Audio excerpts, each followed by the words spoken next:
Hi, it's Chris from Duffy Floors, and we're here at a job site in Boston where we've had to replace some Brazilian cherry floors because of water damage that happened.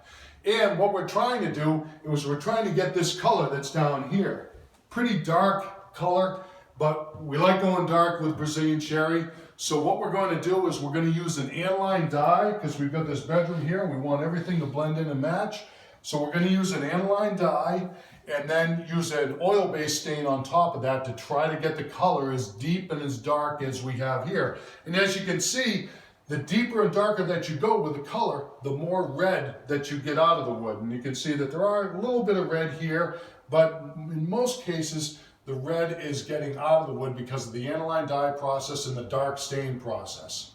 So if you've got some Brazilian cherry and you're not quite sure about how red it is and you'd like to get it a bit darker, give us a call. It's Chris from Duffy Floors. I'm at 781-395-3418.